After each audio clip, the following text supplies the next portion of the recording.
Hey everyone, welcome back into On Isles Time. Brendan Yerkes, Cole Healy here again with you as the off season starting to wind down a little bit. We're in the dog days of summer. Really, nothing has come out of the NHL world and the New York Islanders world.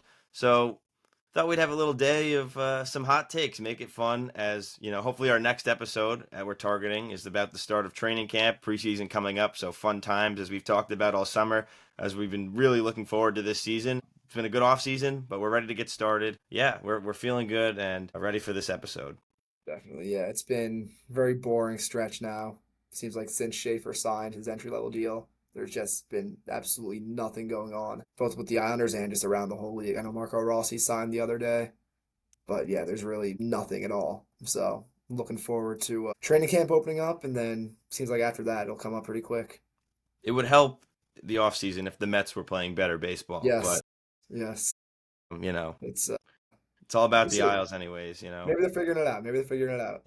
I got some faith. Well, we have to hope. We Yes, had an on Isles time meetup there yes, at the that game, which was nice. So yeah. that game was not great, but Would have liked to anyways, see a back to little the more. Islanders. But yeah, But yeah, so I was at the game. I mean, the Met game when Schaefer threw the pitch, and that was just bad. But he was here. We talked about that in the last episode. I think we recorded the week after that. So now, really, just nothing since then. As you mentioned, we're just kind of waiting.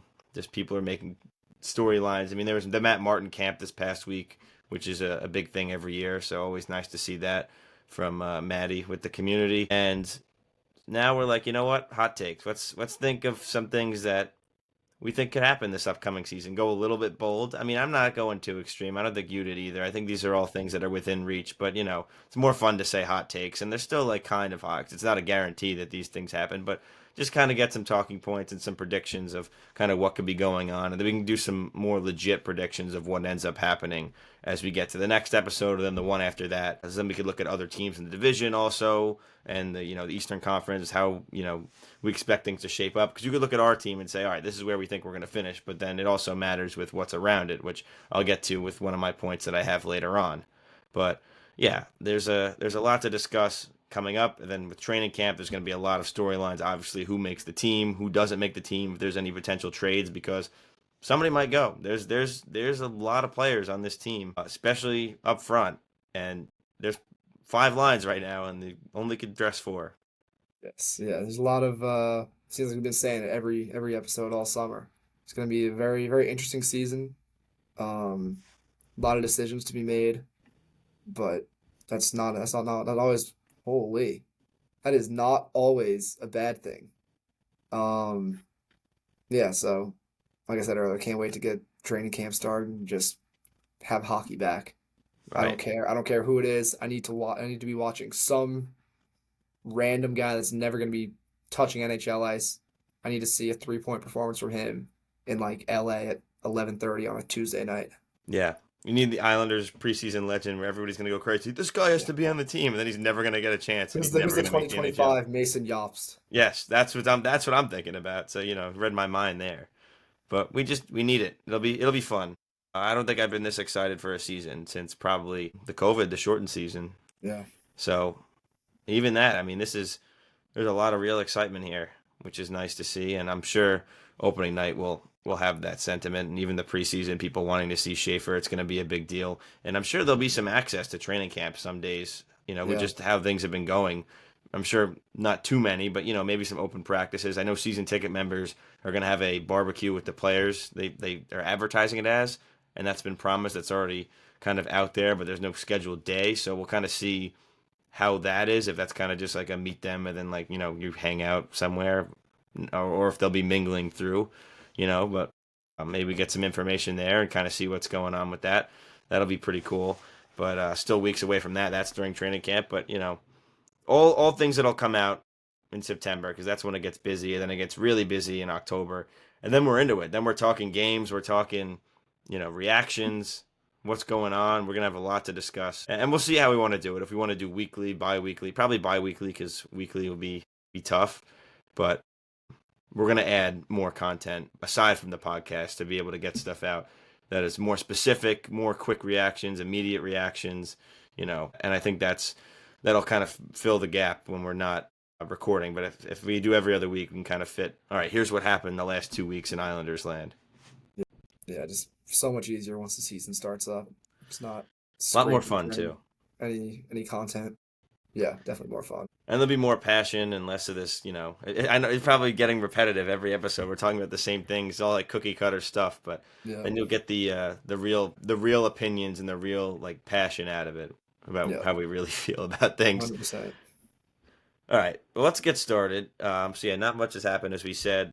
The only real news other than what we've already mentioned, they released the promotional schedule this year, which has nothing to do with the team on the ice, but they're doing 2 bobblehead nights. The first bobbleheads of current players since I believe it's definitely before Lou. I'm pretty sure. I Yeah, don't recall what the last one was. I think somebody had it on Twitter. I feel like it was Rob Taub because he always has those things yeah. ready to go. I would imagine it's again. I haven't been going. I haven't been up there, so wasn't going to any of these games. I would imagine it was Barzell's rookie year, but Yeah, I would think so yeah, too. They I probably could be had wrong. one. Aside from obviously the legends they did 3 years ago, but the first current player one in a while. But they have Barzell on November 26th versus Boston, which is kind of odd to me because that's the day before Thanksgiving.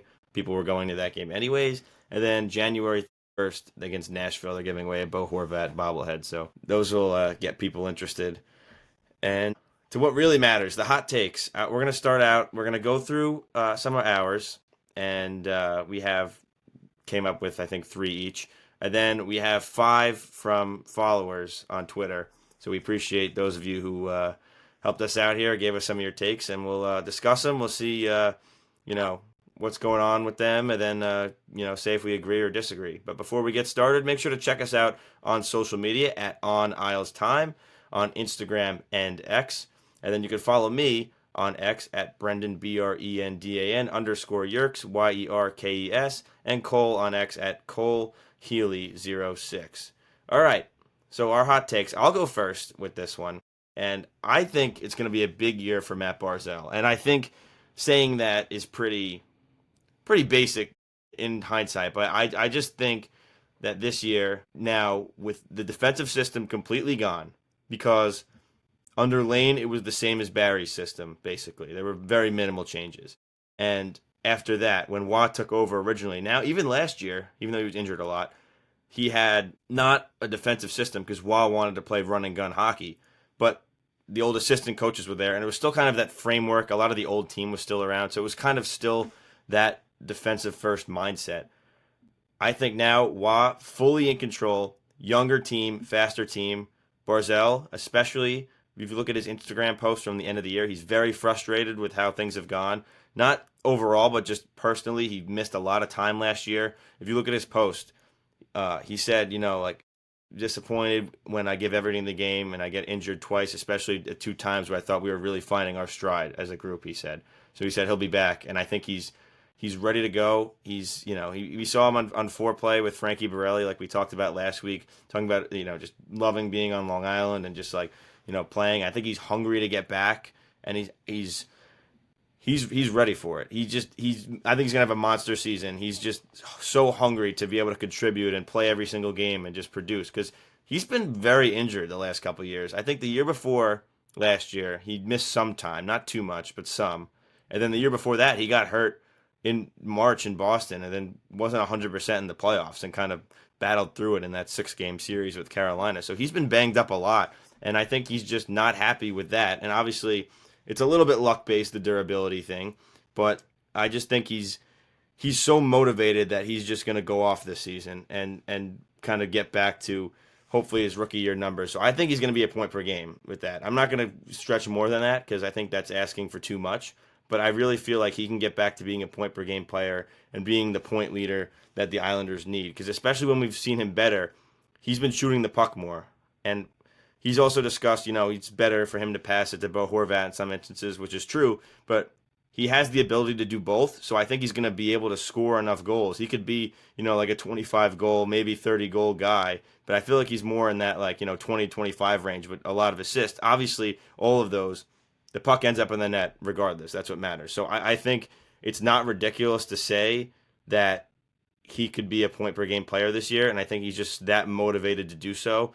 And the big thing also with that is that, yes, he's separated from Horvat, but he's playing with better players. He's playing with faster players. And if he's playing with Anders Lee, he's shown now last year he's gotten back to he skated probably the best of his entire career last year, speed wise, like conditioning.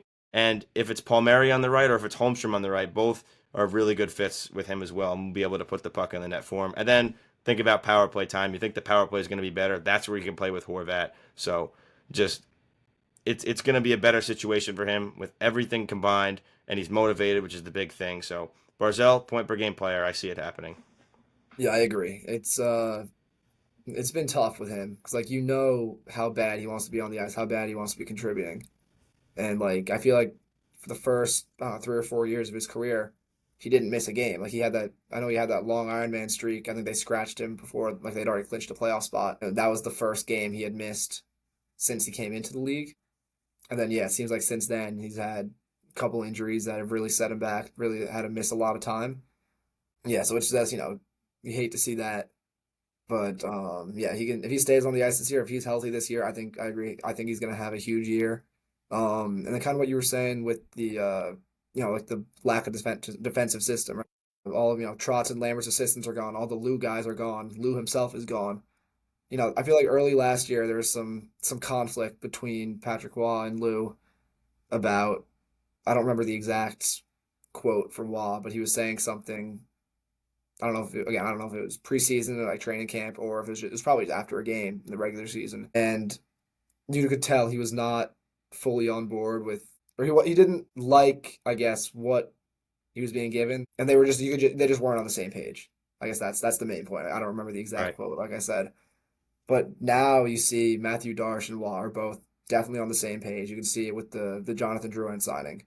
Um, Emil Heineman is going to be huge in the bottom six, right? So they both have a very similar vision for the team down the line, and you have to assume that Waugh is going to be able to have his team playing the system he wants. You turn around, you got one of the best goalies of all time right behind you on the bench, right? That's a lot of motivation right there. So you got to imagine he'll get the best out of his players. Hopefully, bring the success that he had in juniors too. So yeah, I think Barzal is going to have a huge year along with everyone else in the top six. And if this team's going to be good, he needs to, Yes. obviously. Just with Wah, as we've mentioned before on this show, he's getting the keys to be this team's coach of the future. I mean, they don't have to be an elite contender this year, but if they make that progress and they kind of continuously build, it will be his team. If it gets to the point where they're stalling, especially when they start infiltrating prospects in the coming years, not to get too ahead, then you make the change. But he aligns with Darch, and now he can probably get the most out of Matt Barzal, and he's going to have to. If we look at his stats, like you mentioned, durability, his rookie year, he played obviously the full season, not the season before when he got sent back.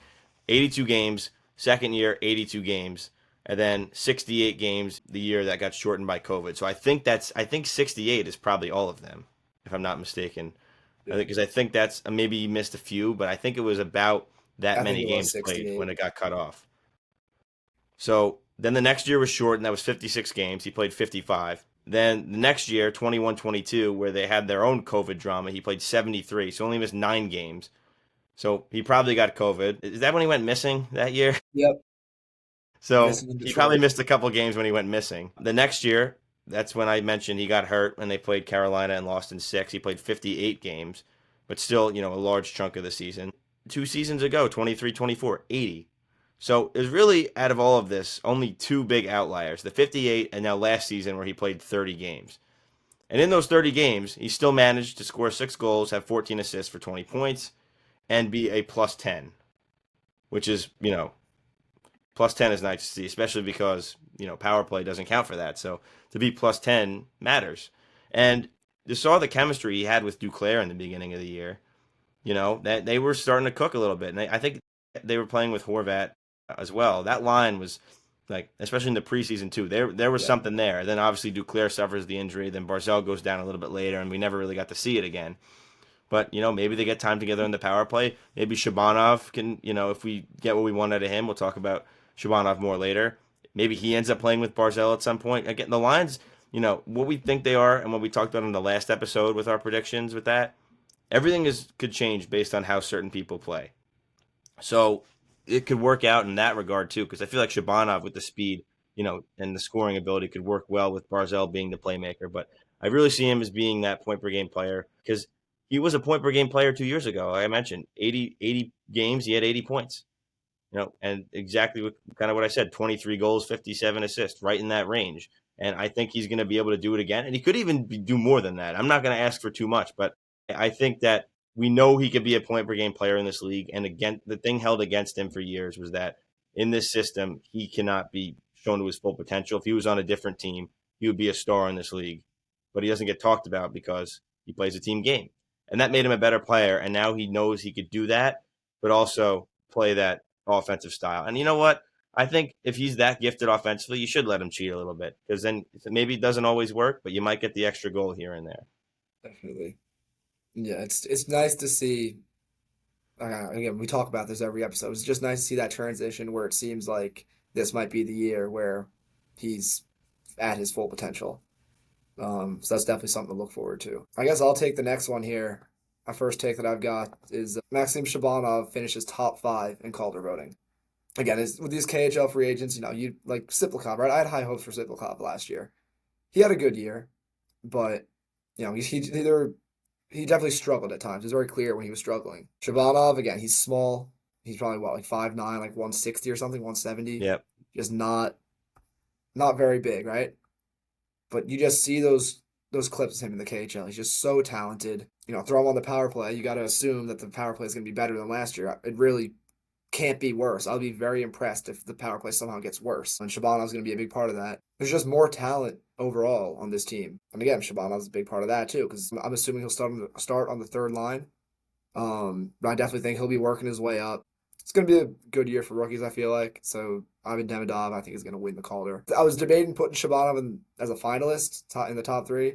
But I feel like that's a lot to ask. So I'm going to go top 5 in Calder voting for Shabanov. Yeah, it's possible. I mean, I thought, before Demidov came over, it was kind of like the Barzell year. There was nobody really coming in from the draft to be that guy. But I think there's a lot of other prospects, wild cards, where it could be anybody. Because Schaefer, first pick, but it's not like Celebrini, where he's like an offensive, stud coming in, where he could still obviously win it as a defenseman, but it's just unlikely. But I'll say this, a former Calder winner who's been Shabanov's been compared to Kirill Kaprizov, and in that season he played 55 of the 56 games, the shortened season, and he had 27 goals, 24 assists, 51 points. If you get that out of Shabanov, would be fantastic. Now, Kaprizov's probably better. I mean, he's a little bit bigger. He's 5'2", 202, so a little bit bigger, but you don't want to compare too early. But yeah, I think it's definitely possible. He's starting on the third line, still playing on a good line, and if he plays up to his potential, I'm sure he will get consideration in the top 6 in no time. So if he's playing that well and he gets that bump, yeah, it could happen. But we'll see. I don't know if I'm going to commit to him being top 5 because I think you don't want to get too ahead of it because I did with Sipakov, so I'm being more cautious with Shabanov this year, but that would be really fantastic if they kind of found out, stumbled into a Calder finalist like that. Definitely. All right, moving on. I have another. We're going to take it to the crease. Ilya Sorokin. We know what's happened with him the last 2 years. Well, I guess we'll go back 3 years. Vezina finalist in second place. He loses to Ullmark. Still think he should have won because Sorokin kind of carried the Islanders to the playoffs that year. That's a side point. The next year, ran to the ground, clearly overworked, played like 15 straight games at one point because they didn't want to, when Varlamov was hurt, didn't want to use Ken Appleby. Disaster. And you could tell it affected him. Playoffs, he was like, he was a shell of himself. They ended up starting Varlamov. Sorokin gets to start one game, gets pulled. It was just a mess. Gets back surgery in the offseason. Couldn't train as much in the summer. And last year had his moments. He was really good at times, really struggled at times. But now this year, he's had a longer offseason. He's been able to work in the summer. So my take is I think he's going to return to that form from the 22-23 season. Now, maybe not as good. I don't think he's going to win the Vezina. Maybe not even be a finalist. But I think just with the team being better, and I know the defense is weak. That's the weak spot of the Islanders right now. But just the better forward core, you got to think the breakouts are going to be better. And they're going to do a better job getting the puck out of the zone and be more effective playing Waz system, being a faster team, not getting caught having those lapses in the zone, which would hurt them so many times, especially late in games.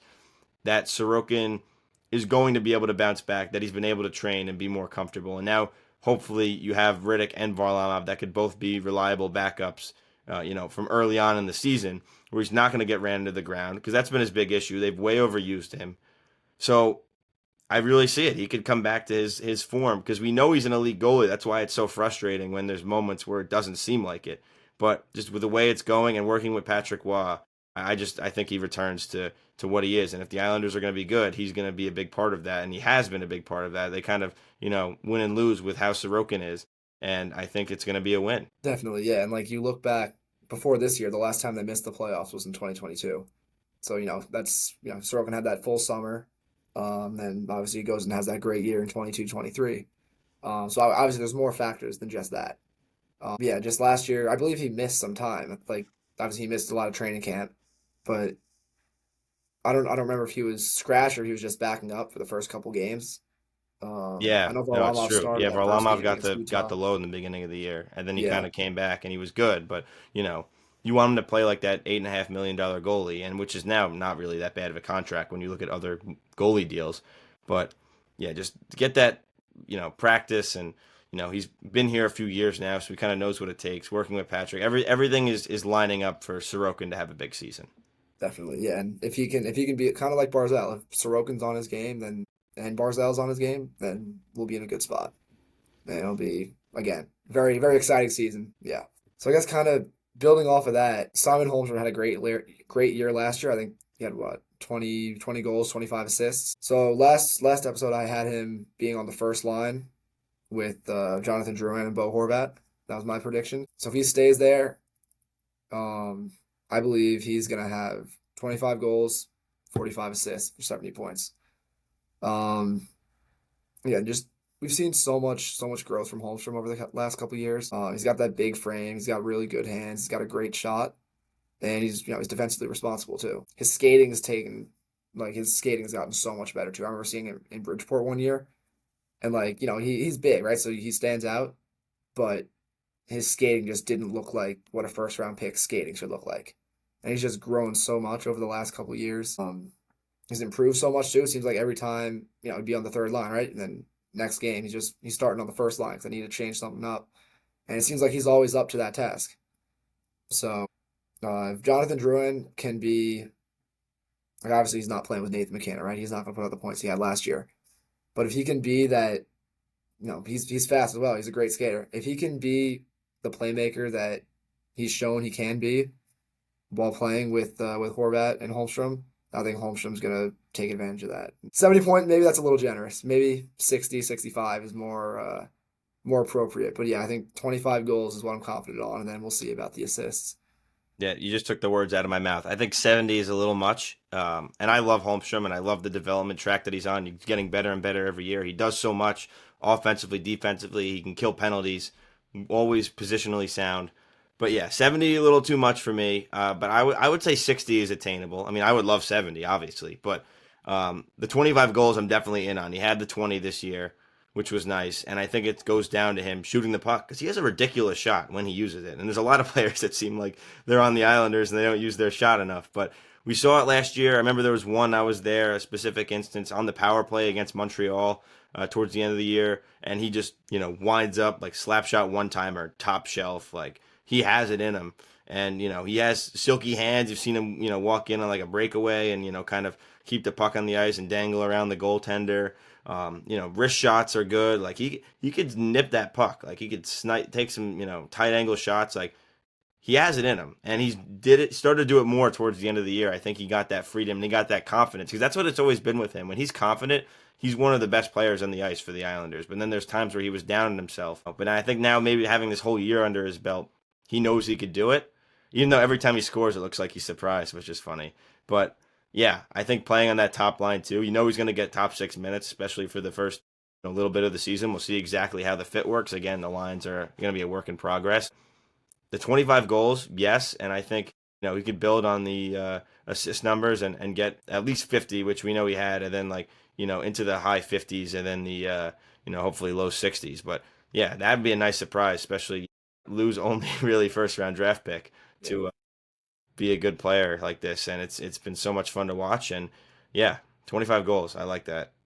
Yeah, I figured we're doing hot takes. Might as well get something a little out there. So maybe the 70 points is definitely too generous, but who knows? Who Yeah, knows? playing with those guys, it's certainly possible. I mean, if he's on this path, we'll see kind of where he plateaus. But then again, you got to hope he can do it again. But now I think it's back to back seasons of good stuff from him because even the year before was the same. So now it's not like there's an outlier, And even if he kind of plateaus around now, maybe a little bit more, I think you still take that for what he is to be like a 40, 50 point guy. That you definitely take that, especially as they Yep. move into the future and hopefully have some more heavy hitters coming up that he could kind of fill a middle six role. All right, I got my last one here. So this one we'll keep kind of brief, but I think for the Islanders to make the playoffs, it's possible. I like the odds more than the outside world probably looks at it. I don't think it's that ridiculous, and I think it's because of the Metropolitan Division. It's just bad. I think the Hurricanes win the division. I don't really see any, contest to that. People like the Capitals. I'm not big on the Capitals. I think they had a very overrated year last year. The whole Ovechkin thing kind of lifted them. I think they're going to kind of fall back down to earth, still be in the wild card race, fight for the playoffs, but not expecting that to be a guarantee. And teams that aren't going to be in it, obviously Pittsburgh and Philly won't be involved in the race. So then that leaves Columbus, who is on the outside looking in. We'll see if they can kind of take that next step and get in. The Rangers, I expect to kind of be back in there, but that's not a guarantee either because they're older. Yes, they have Mike Sullivan and the Devils, who I think that I expect them to be in it. But my take is with this, I think it's more likely the Islanders get into the playoffs in a Metropolitan Division spot instead of a wild card spot, just because the Atlantic is loaded. You got to think of teams that are going to make the playoffs there. You know that the Leafs, Panthers, and Lightning are probably all making it, just off the bat, barring something crazy happening. And then who else made it last year? Ottawa made it. Montreal made it. That's five teams right there that should be in. And then Boston. I think they're still on the outside, but they're probably going to be half decent, be in the wild card race. That's six. Buffalo still trying to crack in. And then who am I missing? Detroit. Detroit's still on the outside looking in. So that's like legitimately eight teams that could be in the playoffs, and I'm obviously overrating some there. Like I think Buffalo and Boston will still be towards the bottom. I still don't think Detroit's that great either. But eight teams that aren't like bad hockey teams that could be all legitimately be wild card teams that could be talked into it. So not ridiculous to say that. With the Metro, not really so much. And I think those five wildcard spots might all go to the Atlantic. So the Islanders making the playoffs, it seems like, oh, they're not as good of a team as you think to be in a divisional playoff spot. But that's where I think it's going to be. And I don't think it's crazy to say that. That's where they'd have to find a way in the playoffs. Definitely, yeah. And I'm with you on Washington. Like, all last year, like yeah, the Capitals were a good team, but I was saying they're the weakest division winner out of like in the league. And look at the second half they had. Not great. Right. Yeah. And like again, I don't want to make this whole Washington discussion, but like yeah, the chase for Ovechkin definitely helped with that.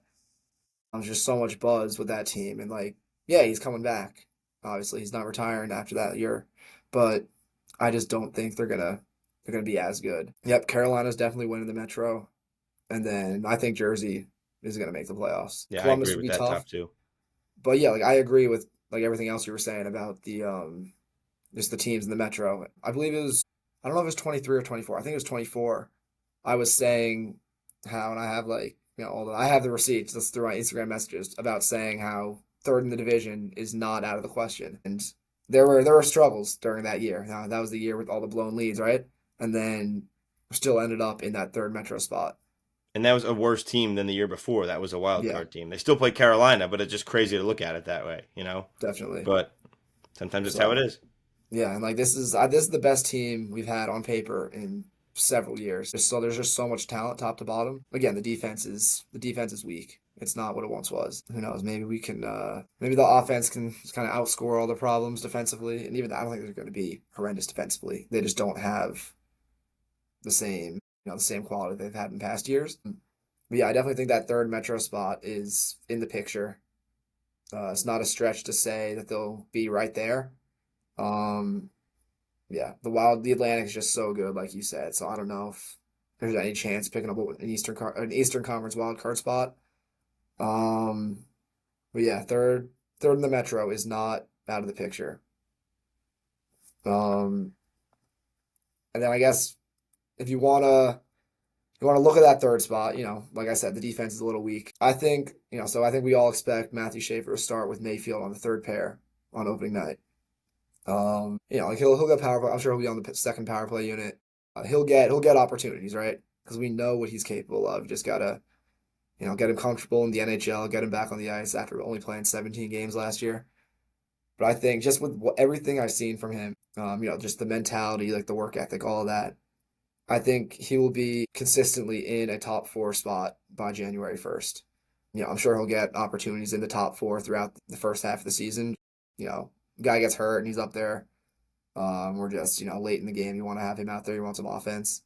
But I think January 1st or earlier, it could be, maybe early December, mid-December, I think he will be playing every night on either the first or second pair. And again, obviously that comes down to who's playing with who works with who. But I think it'll be tough to leave him out of the top four, so they'll work around him. Again, like I said, he didn't play that much last year between having mono and then the collarbone injury at the World Juniors. But I just think he wants it so bad, and who knows, maybe first month or so will be a bit of a struggle. But then once he finds his stride, I think he's going to take off. I just So hope that the Islander fans collectively don't jump on him if he has a yeah, tough time in the beginning, because we know how yes, people are. We know how unfortunately, this goes. We're on Twitter, like take it slow with this kid. He's yep, very young and he's still putting on that muscle. I'm sure he's been in the gym like twice a day, yep.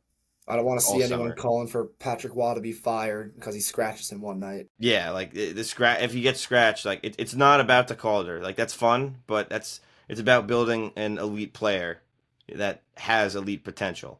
If you Yes, just get scratched after he has a tough game, watches that helps.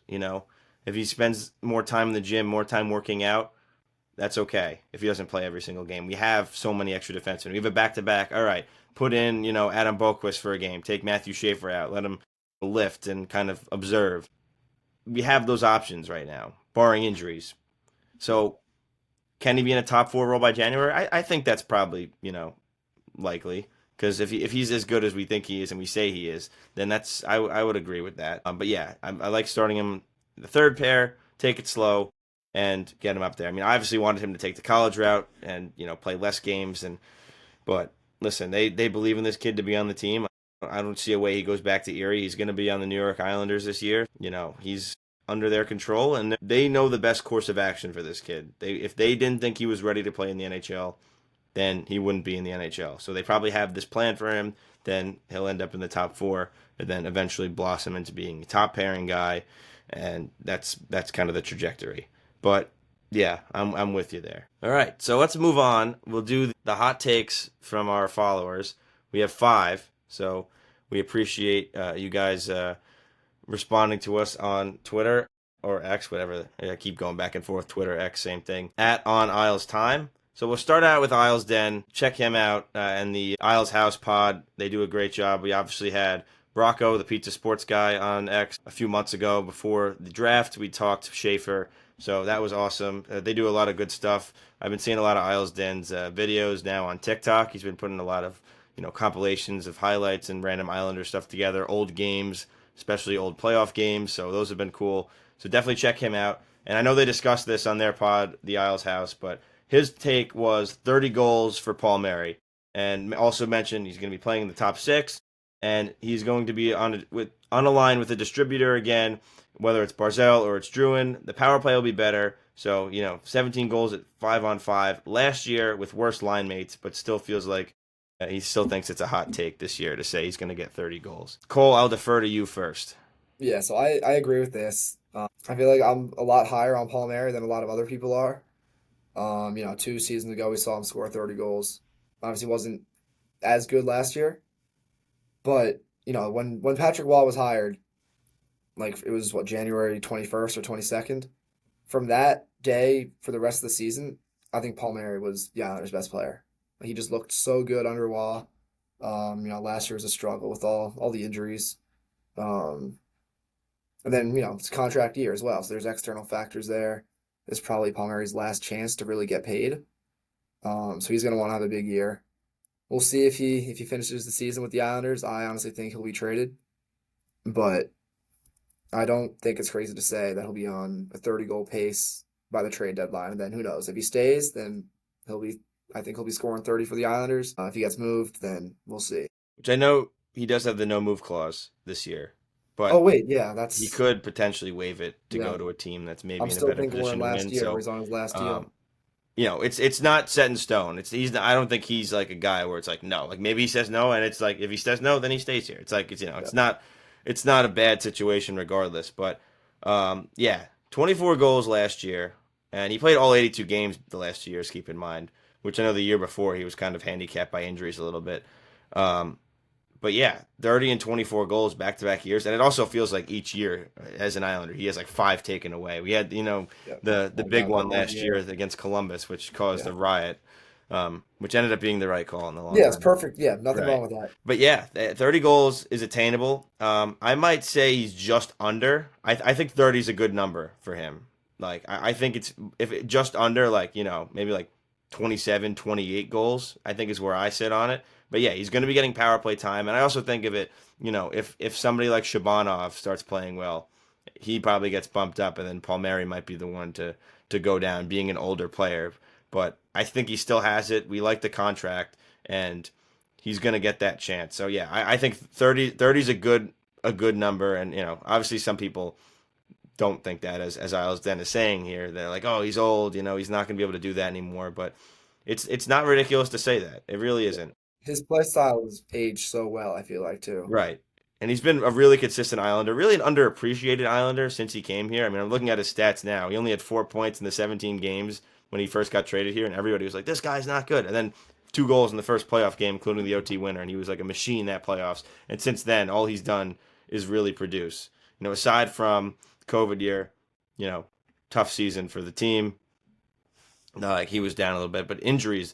But now those 2 years dealing with the injuries, the last 2 years producing, around like 50 points both years. So, again, I'm not going to say 30, just under, but still higher, an uptick from last year, and still a key part of this team. So, thank you, Isles Den, for that one.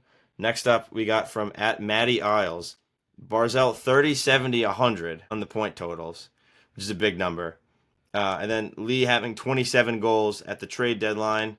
Sorokin finishing with a 920, runner-up finalist for the Vezina behind Hellebuck. And he still thinks the Islanders are not great and end up with the third pick and take Stenberg in the draft. So, lot to unpack there. Thank you for the take. 100 points in Barzell would be a lot of fun. I don't see that many, especially with how things have been going. I think the point per game number is probably a little bit more in reach just for him to play a whole season again. I mean, maybe he goes crazy. That would be awesome. I mean, I'm not going to complain if anybody exceeds that number. But I think, the 75 to 85 point range is where I see Barzell this year. I think you're probably in the same boat. Yeah, I know you were talking about it earlier. You were talking about how he could go higher. I was thinking like 90 is like not out of the question. I'm not expecting 90 points, obviously. But like if everything goes right, like it's not like a completely insane thing to say. Not he could get 90 I points. would say 90 is his ceiling this year if I was Yeah. looking Like at yeah, it. I'm not expecting that. I'm expecting like you said Right. 80, 85. But like again, things go right, team's rolling. I think he's capable of putting up 90 points. Could happen. And Anders Lee, 27 goals. That I don't think is ridiculous either because he's getting top 6 minutes as he has been. The way he played last year, and I think I've mentioned it before. When he signed the 7x7, obviously the Islanders had to sign Anders Lee. That's not what it was. But I was like, oh no, this contract is going to age very poorly. And it was starting to get to that point. But last year, like a new man, I've never seen him skate that well before. Flying up and down the ice, throwing hits, scoring big goals, and he's the captain of this team for a reason. And maybe this is the last year he's the captain because he ends up somewhere else as a free agent. We'll see kind of where they go if they want to kind of pass the torch with that and kind of free up that contract. And as they have younger guys coming in, but that's next year's problem. But 27 goals at the deadline. I think he probably I think he's probably a 30 goal guy by the end of the year. But at the deadline, I don't know if he's going to have 27 at that point. They maybe trade him just how things are going, if somebody's ready to kind of take that spot. I'm going to disagree on the 27 at the deadline, though. I think that's, again, like similar to Palmieri, like by the end of the season. But I think he's probably got about 20 at least by this time. But not 27 before Yeah. the deadline. Yeah. You look at Brock Nelson this past season. I think he had 20 at the deadline, and you could tell he just wasn't. He didn't look like the Brock Nelson that we've been so used to watching. I mean, I could see like 22 to 24. I feel like at the deadline. Again, this is assuming that there's no major injuries. Nothing out of the ordinary, I guess, happens. I agree with you about how this is probably the best I've ever seen Lee skate. He just looked seems like he finally, I don't know if the torn ACL, I don't know if that was still impacting him in any way. I know it's now been what, 4 years since that happened. But yeah, he just looked so good. He looked like he's 23 again. So yeah, I think 27 is also a little, it's pushing it for the deadline. Right. And Um, last year he played all 82 games, not to cut you off, and he right, played yeah, and he scored 29 goals in all right. 82 games. So I don't see the pace going up, especially as he gets older, as well as he did play last year. I mean, Palmieri's pace might go up a little bit just by, he gets a lot of bad luck, but it's not like exponentially higher. I don't see that happening for Anders Lee. He's 35 now. Because he was obviously older when he came into the league. He played at Notre Dame for a couple of years, the whole football thing. So he was kind of behind the eight ball. So you know, finishing with 29 last year. And looking, he's very consistent. 20 the year before, back to back with 28, 12 in the shortened year where he obviously missed, the time when he tore his ACL. But before that, two down years. Well, no, one down year, he had 20, but that was also a shortened season, so I guess not really. And 28 again. So aside from his two like big seasons, like the 34 goal and obviously his 40 goal season in 17-18, kind of floating around that just under 30 number most years. So you know, I don't think he's gonna now all of a sudden be at 27 that early. I think he probably finishes with about 27 though. Yeah, And then definitely. Sorokin, I'm with you because I said the same thing before. I'm all in on that. Sorokin's gonna, hopefully climb back in the Vesna conversation. It'd be nice to see him win one. Still think again he should have won that one that year, 23. But yeah, Sorokin, I'm in with you. But if these things are true, Maddie, as you're saying here, then they're not going to be picking third overall and being terrible because if Barcelo has 100 points, Lee has a lot of goals like we think he's going to have, and Sorokin has a 920 save percentage, then the Islanders aren't picking. The Islanders Yeah, are a playoff team if that happens. That's really what it is. That's like those three players do that, and then you got to think if they're doing that, how many points does Horvat have? How many points does Holmstrom have? You look at the other players in the team. So I like these projections though across a definitely. full Yeah. season. Yeah. But yeah, thank you at Matty Isles again for that one. Moving on, the next one is from 1T at MYC_1TS that there should be no untouchable players. We need cohesive roster construction built around homegrown talent. We do not need to desperately cling to players just because they're good. The fit matters. So, yes and no with this. I think that there shouldn't be untouchable players, at least the idea of it, but there are players I wouldn't trade. Like Barzell, I'm not trading. Horvat, I'm not trading. Romanov, Sorokin. I think I'd put Holmstrom on that list now. Yeah. He's earned that Those are spot. players I'm not trading, and prospects that are untouchable right now. Like obviously, like Schaefer, Eiserman, Ritchie. I'm not trading any of these guys. So nobody's really untouchable. At least the prospects I would say are untouchable. Nobody on the current team is untouchable, so to speak. But I'm not trading them. But that's the right mindset to have. So I'm with that. We're not like just keeping players because we can, which we did for the last few years, which was a problem. So I like that fresh mindset. So I'm with you. I'm with that. Nobody's above the team. I think we cling on. Like, I know you're a Josh Bailey guy, so I'm not going to take it there. But I think that he's like the example of that in a way, where it's like everybody, like, you love him or you hate him, obviously. But like, the people that love him, it's like, oh, like we can't. He's a great Islander. It's like, all right, well, it's like maybe it's time to move on. And there's some players that are like that. But yeah, nobody's above the team is really, I think, the best way to put it. And I think this last deadline we saw Nelson get traded. Um, Obviously Brock Nelson's a great player, right? Very First underrated. domino to fall. Yeah. And it's just like you're seeing that mentality now. Obviously that was a Lou trade, right? But yes, I agree that you can't just hold on to guys for the sake of holding on to them. But you also shouldn't just trade them for the sake of making a trade. Like it has to make sense. I'm just talking about Kyle Palmieri again, right? Like yeah, like you said, he's got the no move clause this year. Next year, when I think it's a 16 team no trade clause. He could be having another solid season, right? I'm sure there's going to be teams calling about him at that deadline. You can't just trade him because you should make a trade. Like it's got to be a trade that makes sense. Then you can use that same mindset for no untouchable players, like you said. Like, yeah, I'm not trading Barzell, Horvat, Sorokin, any of those guys. But if there was somehow an insane blockbuster deal, right, that made sense to trade those guys, then it's got to be considered. Um, That's the harsh yeah, reality of it. It's like there's, sometimes you got to move on. So that's the sentiment. But right now, I think we're good where we are. definitely. All right, moving on. This one from Joe Horvat. Joey B. Isles is the saying this. The way he wrote this, they will shock the league this year with how competitive they stay throughout the season. Toxic GM is finally gone. Culture has shifted massively. Several players will have career years. There will be less injuries. Noah is finally gone, and others will step up. Power play and penalty kill improve. Nobody is ready for what is coming. So I'll just say off the bat, I don't think Lou was a toxic GM. The culture shifting, yes. The culture needed a change, but that doesn't mean the culture was bad under Lou. I think the culture was just status quo, this is Yeah, how it is, and they were kind of doing the same thing. It was getting very repetitive. And there was kind of less pressure on some players. I yeah, don't think it was toxic.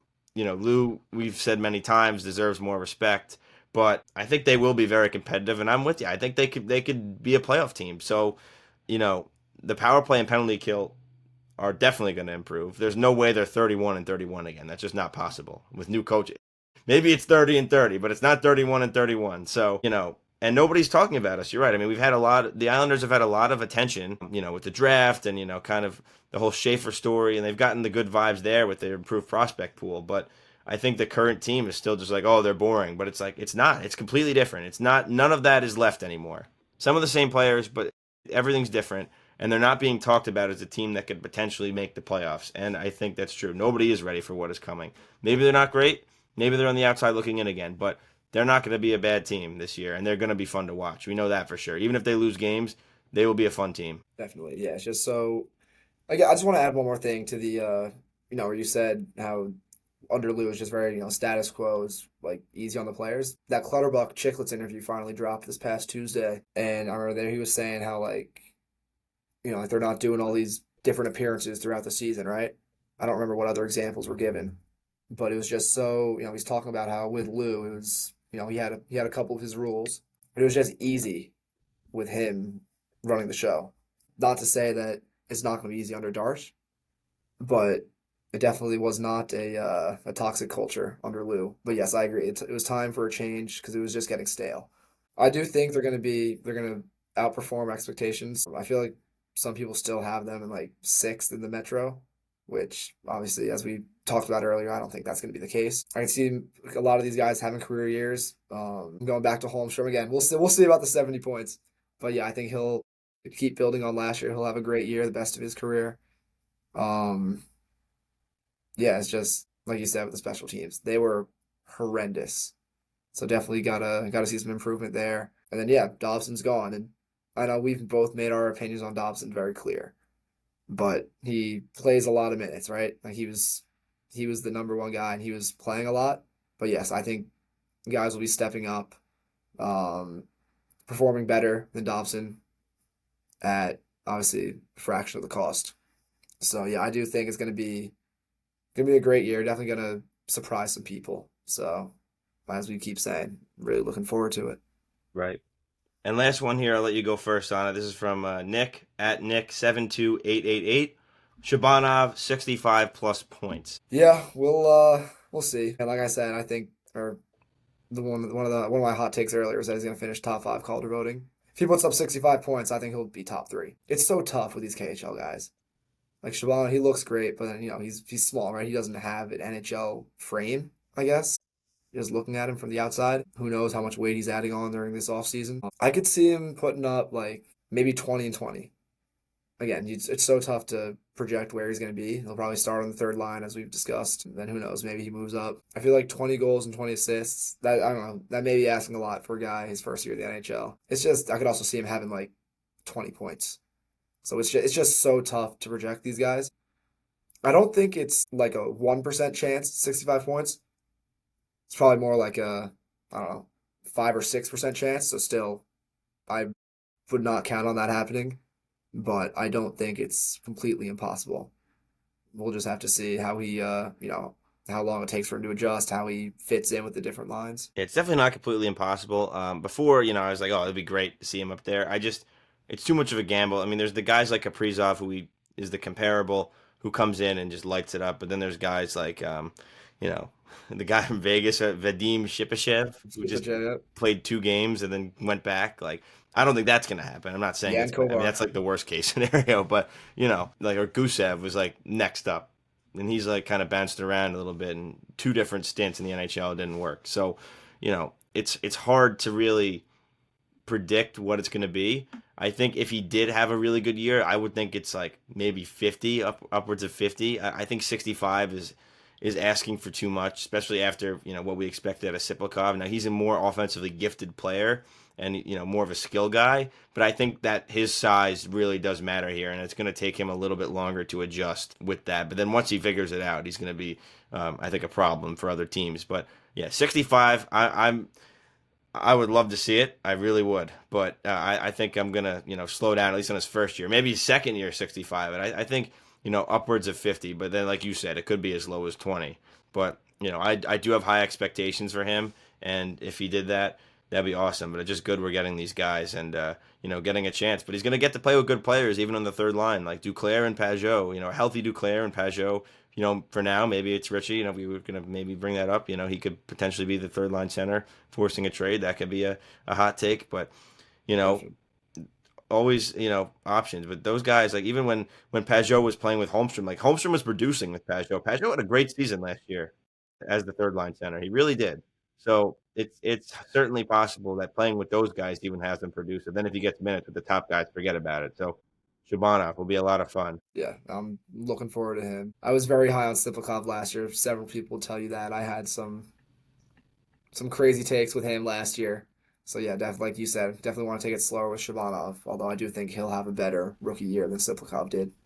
I agree, and just with the team being better, that also helps. But that about does it. We had our takes. We had our hot takes from Isles Den, Matty Isles, NYC _1TS, Joey B Isles, and Nick 72888. So thank you to the 5 of you for responding on Twitter. And I'm sure as we get further into the season, and maybe things are slow, we'll get some fan reaction and get the discussion going because we want to keep everybody involved. We like interacting with everybody on Twitter. You could always, message me or Cole or whatever you want to talk Isles or something. But yeah, that was definitely a lot of fun to get you guys involved. And yeah, we're looking for more in the future, and we're gonna have more content coming out. We're gonna get some posts up and some more videos as we get going into the season. But this will be our last episode in the month of August. Then we're gonna be in September, like we mentioned earlier, training camp and preseason, and then before you know it, it'll be October 9th. We'll be ready to roll. So that'll be a lot of fun. Cole, any final thoughts? Not really. We'll see. Hopefully, see you again in person October 11th. That would be good. We will I'll be see. there opening night, so we're hoping Cole makes the trip up. I know it's tough because, obviously with him being in North Carolina, I can't get to as many games, but we're gonna make it happen at some point. Definitely. But yeah, that's gonna do it for another episode of On Isles Time. Again, thank you guys for your hot takes. Hopefully you liked our hot takes. I know a lot of positivity here. We're all hoping for Yeah. a big year out of a lot of A our lot of guys, optimism. especially Matt Barzell. That's why I got the jersey hanging up behind me. But that's gonna do it. Follow us on our socials at On Isles Time on Instagram and X. Follow me on X at Brendan_Yerkes, BRENDAN_YERKES, and Cole at Cole Healy, COLEHEALY06. That's going to do it for On Isles Time. Thank you so much for tuning in.